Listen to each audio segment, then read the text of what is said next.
The following episode is brought to you by Poison City Brewing, proud makers of Durban Poison Cannabis Lager, the beer that invites you to live your poison. The revolution will not be televised. The revolution is here. It's real hip-hop music from the soul, y'all. Yeah, check it. What's up everyone, Lunatic Drops aka Skidlet Overs out here with another episode of Sludge Underground, and I'm not alone, I'm here with my other co-host. Yo, what's up everybody, Ngebo aka Treasure with another episode of Sludge Underground. So today we've got a big artist from a big city which makes for big news, ne? I'm gonna let him introduce himself. Go ahead, bro. Yo, what's up everybody? You tune into Sludge Underground. I am promoted under Mison Tembo, aka Prejudice. Away. So how have you been, bro? How have you been, given the circumstances the sick one and man? Hey bro, I've been good. I've been keeping to the regulations, staying safe. Yeah. Being hygienic as possible, sanitizing, you know? Yeah. But I'm an essential worker currently with the municipality, so we're on call. They come here, they fetch us, we go to work, they bring us back home. So for me, it's been pretty much not business as usual per se, because we're extra cautious, but like it's been there. I've been exposed to everything. Yeah, it must be hectic, because when you're in the front line, basically. Yeah, bro. It is kind of hectic, but like it's a job that has to be done. You guys need electricity. Without us, there is no electricity. Away, so you're the plug. Literally. away. Bro. Yeah, let's get into it, bro. Uprej, how did the name come about? Yo, okay. I think it was round about 2005 or 2006. Yeah. 2005, 6 or 7. I was in primary school, and there were, you know, the times that you were given punishment and you had to read the dictionary or give definitions of this or write lines. For sure. Yeah. There were showcase. So there were these words that were put down, and my understanding of them was kind of twisted, because the name Prejudice initially means a statement that's put down or being for or against something without considering all the facts really. So it's like ignorance in a sense. Sure. So at that point in time, I felt very rebellious. I felt like no one could tell me what to believe in other than what I believed in at that point in time. And I believe that perspective was prejudice in a sense, because I wasn't going to be shifted from that perspective that I had. For sure. I gave myself that name. Roundabout, I had a friend named Mini Virus at that point in time, but right now he goes by Amazing, the Slum Intellect. Yeah. The dopest lyricist the country will ever have. Yeah. So he was into this rap shandies, like prop. Yeah. And we had different backgrounds and different perspectives. I remember we used to go head to head. He was an avid proverb listener and advocate. I was down with the pro kid, So we recite. Then he was. It's the battle of the pros. At that point in time, so that's how the name came about. That's how I actually got into scripting. Away. What grade was this? It was around grade 6 or 7. Away. So that was 2006, 2007. Away. Yeah, that was deep, bro. Meaning engag. Hey, bro, it is. Was it maybe you'd say that around the same time you started taking it seriously, or Champion Alyssa's card, it was just a thing we could see? Bro, I started taking it seriously from the get-go. The first time I wrote, I took that seriously, because the influence that we had, just by virtue of knowing, hey, what was Obabona? Because I performed that in one of the talent shows. Escolin so bro. Yeah. So it was that deep for me. So basically, were you here in Durban and around those cards? Was it maybe into yakho with your friend, or ngaleso sikhathi vele also email, and you had an idea yokuthi mhlambe masukhulile yini ufuna ukuba yiyona? Born and bred in Durban, haven't been outside of Durban for any other reason other than to do something and come back. Yeah. So yes, I was in Durban and we were handling in Durban. In terms of prospect, I was studying to be something else. But this is the thing. Sure. Yeah, You yeah. don't have the typical response of a teacher or doctor, no businessman. Okay. My mentality was round about that because I grew up in a transitional era where black people were allowed ownership and free movement because I was born in 94. Yeah. Business ownership was booming around where I was. Black people were getting into certain careers. I wanted to be part of the economy by contributing in terms of having people which will be working for me. That was the standpoint at that point in time. So business orientation is there. So how did it come about? So when you Bro, funny story. I'm a person who generally believes in working hard. And whatever comes, if you feel it's a means to get you to where you're going, do that. So I had a job previously in Ladysmith. I was working in Kanto Aircon, and I worked for a couple of months. I was like, nah, this is taxing. I feel like there's no growth mentally. So I'm leaving. And I was unemployed for a couple of months, and then there was a post that came out in the municipality, small plant operators. I applied there. Small plant, basically, we dig for cables, like medium voltage cables, MV cables. That have faults, we fix them, then electricity comes back. That's basically what we do. So there's always faults. So we went for training for that. I took that. It's a very, very hard taxing job, bro. For sure. So it was that. I was like, this right here is the learning curve. It's going to be part of my story someday. So let's handle this until we can get to the dream. And would you say maybe it has clashed with your music in a way? Yeah. It's a balance. It's a balance. I feel like you have to balance because whether or not you like it, if you have a 9 to 5, it's going to take majority of your time. So you attaching yourself or committing yourself to your dream has to be that extra push. So I could. You need to have that balance. The 9 to 5 does have an impact on how you go forward in terms of the time that you have, but it can also be a positive impact in the sense that it can propel you. The finances there can propel you. It's investing when basically at the end of the day. It's basically you investing in you. Would you advise I'm an artist how important it is as an upcoming artist to have maybe a 9 to 5? Yes, I would, but I'm saying there's no one size fits all level. It's different strokes for different folks because some people feel like if you commit to a 9 to 5, you're taking away from your talent. You're taking away from what you could be doing because with that time you could be growing, and that would be investing in yourself. I feel like it's an issue of how versatile or how flexible do you think you are. If you feel like you can take on the task of having both, I definitely advocate for that. But if you feel like it's too much, it's going to take away from you, then do not do it. Let's just get back to the music, man. So when did you start like putting out your body of work? Okay. I think it was around about 2013, if it's not 2012. There's a mixtape. I think it's only on SoundCloud right now in its most rawest form. It has a couple of beats from producers that I knew at that time and a couple of instrumentals from tracks. It's called the Fundamental Mixtape. So it was around about 2012 where I decided, you know what? Let's go.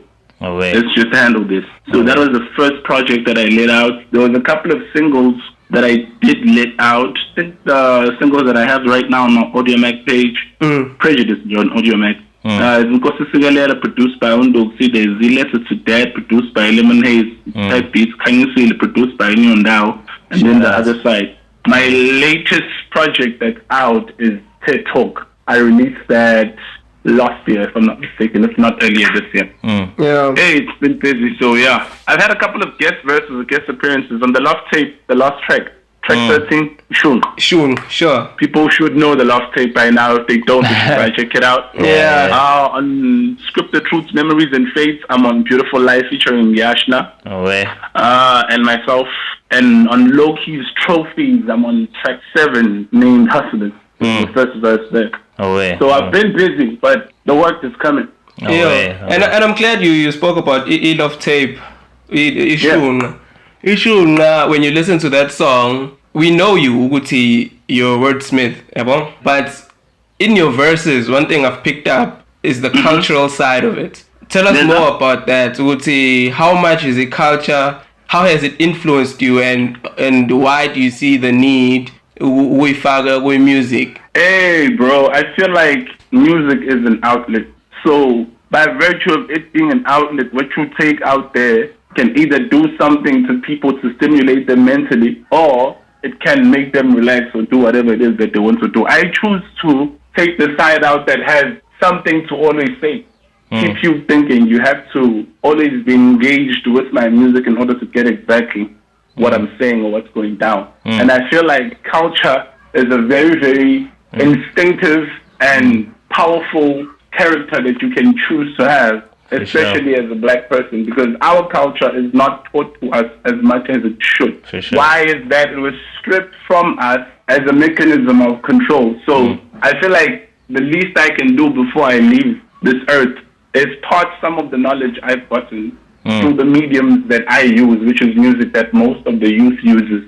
So if you listen to my music and you take that away, that's enough for me. So the culture part, is it something mhlampe, because as amaZulu vele sizokufunda okuthile from abantu abadala emakhaya. Sure. But kuyenzeka futhi mhlampe thothi ukufunda esikoleni, like specifically izinto ezithile yabo culturally. Sure. Would you say kuwena, is it something that came from ekhaya and ukubona izinto ezukhula emakhaya or ekhaya?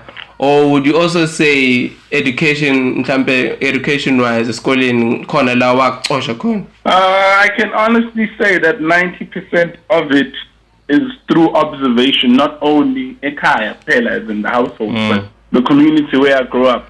Yeah. And I think it's a point that has to go with being inquisitive. The more inquisitive you are, the more you find out, and you have to have a certain interest in something in order for you to be able to research about it. Iskole gave me the tool to be able to go out there and search for who I am in terms of identity. So not critical in terms of that, but everything else is my environment. Yeah.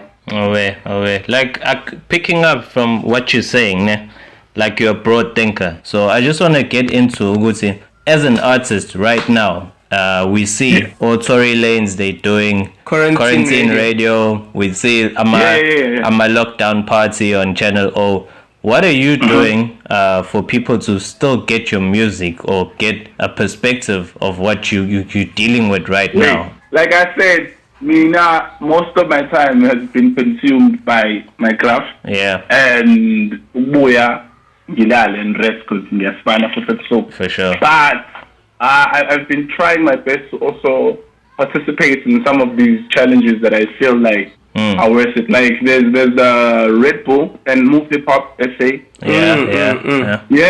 I just sent in my entry for that. Dropped a couple of bars and I sent it in because I felt like those are the people who resonate, who take the message out to the people. Those are the people who've assisted me in terms of getting where I've gotten, in terms of the music. Those are the people who've always been like, yo, Prej, where's the content? There's a Move Hip Hop Cypher that we also did that's out. Part 1 and Part 2 are out, if I'm not mistaken. Yeah. So I always try to be proactive in that sense, not let one aspect of my life take over the other one. For sure. So, Mina, I want to talk about being an artist in Durban now. What have been some of the challenges that you faced personally being an artist in Durban in South Africa? Bro, it's the same challenge that most of the artists in Durban could sit down and tell you they have. It's the challenge of barricaded territories that are no-go zones that belong to certain promoters who book certain people most of the time. If you listen to TED Talk, there's a part where I touch on that in the track called E-Soccer, State of the Culture Address. So basically the thing is, the Durban scene will not grow for as long as the mentality does not shift. First and foremost, the artists do support each other to a certain extent, but there's a lot of artists not supporting other artists that goes on. That's one. Secondly, the city does not want to give you recognition until you go out and get recognition someplace else. Yes. You can hear that on Loki's freestyle on the same Red Bull essay, a move hip hop challenge that's there. He dropped a couple of bars, and he actually addresses that too about how the city didn't give him his credit, so he had to bounce. But it's cool. So now we need to change that culture of not embracing and cultivating our own artists that are coming up, that are making moves, because every single attempt to do that has been met with an equal attempt to cancel it out. I can make an example and use The Warehouse, for example. Yeah. The initiative was great, but I don't necessarily know what's going on right now. The artists who are there in The Warehouse are doing wonders right now, because it shows that the city does have talent. It's just that the cultivation and how we incubate it, it's not on point or as precise as it should be. And the people who are dubbed the gatekeepers, you always hear the term being thrown around. I'm a gatekeeper. You will never know who the gatekeepers are, but the gatekeepers are generally very close by. Yeah. The gatekeepers are the people who want to take your content, use it as theirs without acknowledging that it's your content. The gatekeepers are the homies who call you to their studios, you write verses for them, and don't credit to you for the verses that you write for them. You don't get paid for them, you don't get credit for them. Why? It's for the clout. You know them, hence you're introduced to their fan base, and then once they decide that it's the time to put you on. So if it's a culture of put on, if I don't feel you, I won't put you on. So I feel like those are the attitudes that need to change in the Durban industry for us to be able to grow. Yeah, sure. Nah, that's true, bro. That's very true. I wish I was focusing, because I feel like I was go to this in his cards, must be kanjalo. Singaze sicabange kude when we say gatekeepers. Ungaze ucabanga ukuthi mhlambe it's the people, it's the club promoters kuphela. Yabo, and it's way deeper than that. It goes to even to the studios as well. But do you see or do you have hope of things changing? In their current form, not. But I think this period, this gap, this pandemic that's upon us is giving us time to ponder and think if we can actually reshape our industry and change the ways that we were going about things. So I actually feel like it's actually giving us time to have introspections and see exactly which direction we want to take hip hop. Because I know a lot of people in the background. You know, I've been in the background for most of my career. You know, been rapping, yes, handled a few shows, yes, but I've owned a studio where I've had a mini stable, and most of the artists that are under that stable, if I were to name them, you'd know them. So I know that what I imparted in them is still there. Yeah. And I was renting, leasing, or owning. There's a studio. It was Imakutu Studios. You know Imakutu? Yeah. It's formerly Imakutu. Now it's Headside Studios. Yeah. It's the hybrid. Neon Dow and Scotch. Yes. Yeah. So there's a lot we're doing in the background for the culture, but we also want to be in the front line in order to ensure that the vision that we have for the culture is pushed and propelled in the proper way. So I feel like after this lockdown period, the first 6 months to a year will be crucial in determining whether we still have the same attitudes or are we actually growing the industry. Were you part of the Love Studios? Yes. I was a part of Love Studios. Yeah. Not a part in the sense that it was ownership or what, but it was more of, yo, dude, you've been doing this. Let's handle. How can we handle this? Yeah. And I was part of that as an artist. Yeah. Because Bills is a close friend of mine. Space is a close friend of mine. And Diz is a close friend of mine.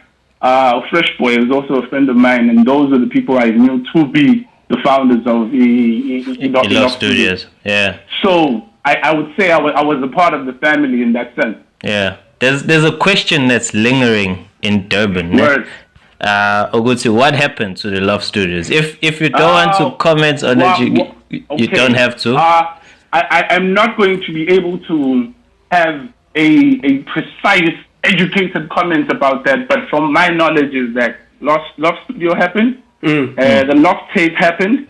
We took it out. I'd call this a recuperation period whereby we're thinking of strategies, we're thinking of ways, and they're thinking of other alternative means to ensure that the Loft Group comes back bigger and better. It's not that Loft Studio is dead. Loft Studios is coming back. That's because it was such a great initiative. Like, a lot of people knew certain artists they didn't know before, because of that initiative, Love Studios. Word. It was a lot for the city. That's why it needs to come there. It really needs to, and it's just putting back to the Sitting Impala, because I remember when Lente Love Studios started, I knew like 3 or 4 people there, but I was introduced to a whole lot of other artists, amazing artists, and it was just evident, and it was proof in Durban, actually, we do have the talent.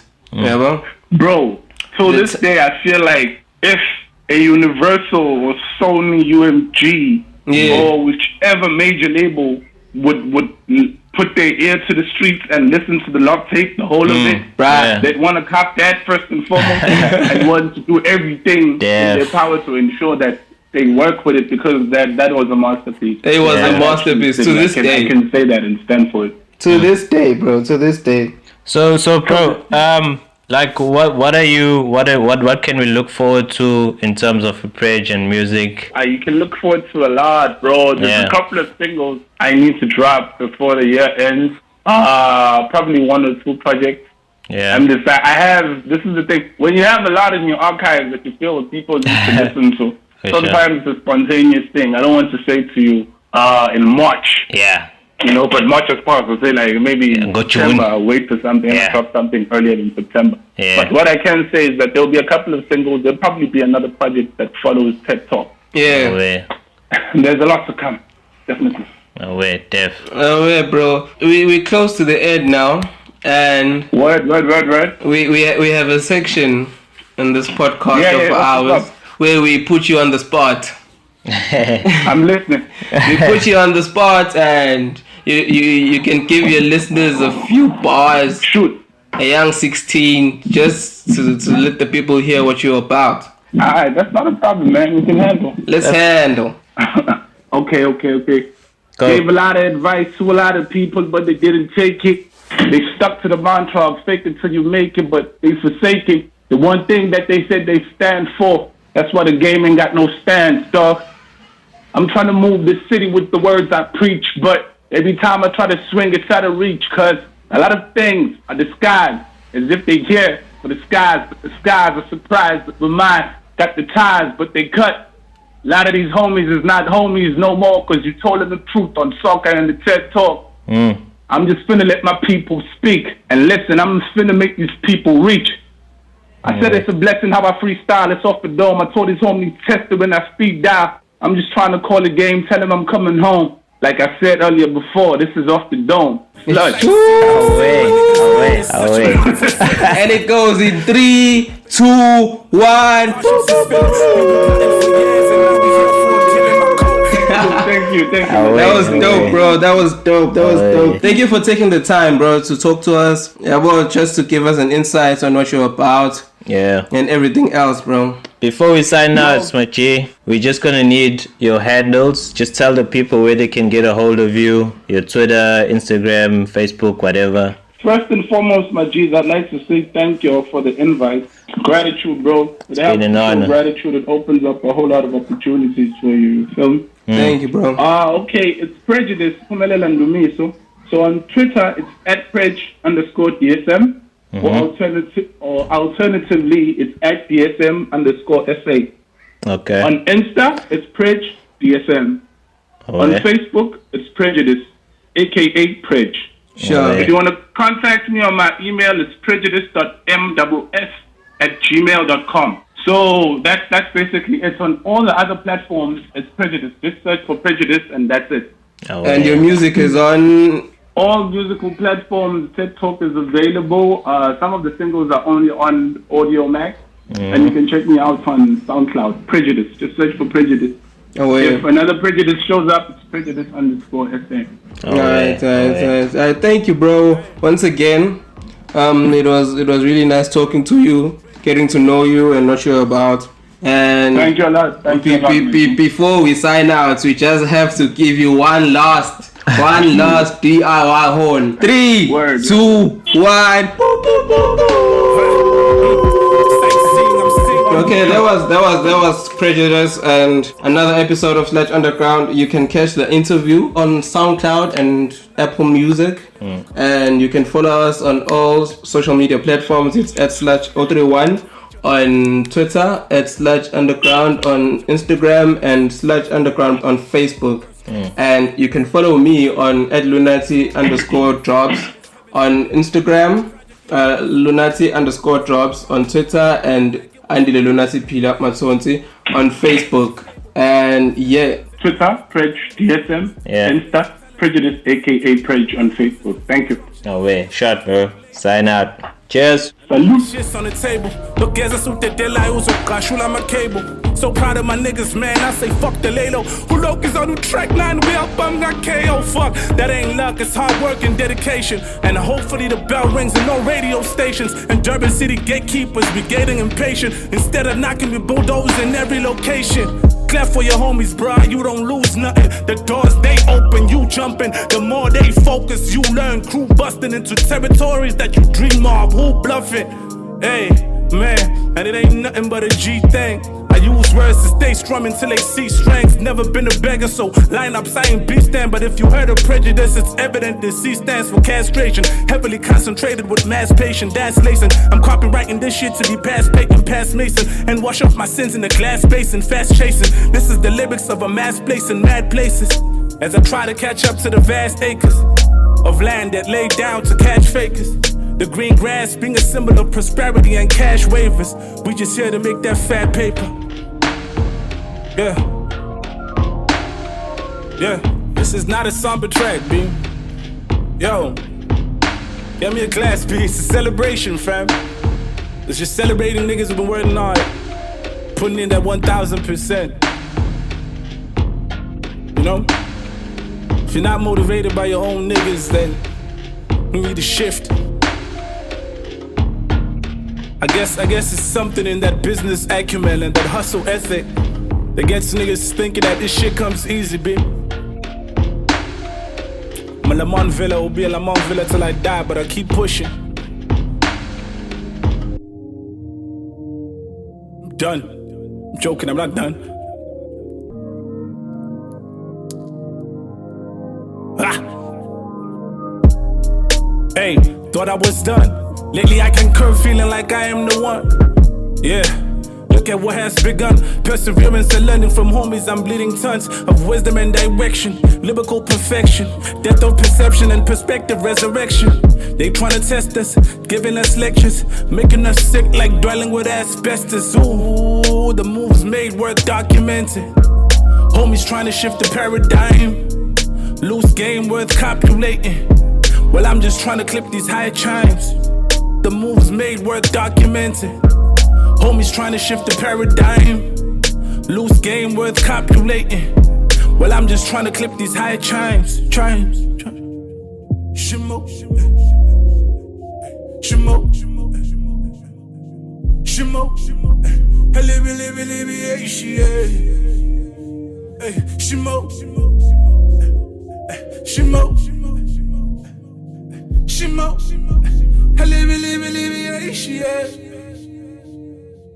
How's it going, guys? You got myself and the CP Zwana here, just thanking you guys for tuning into this special episode sponsored by Durban Poison. And I also want to remind you that we have our Patreon page on here, so please do click on that link in the description and get exclusive access to some awesome content. Until next time, guys, cheers for now.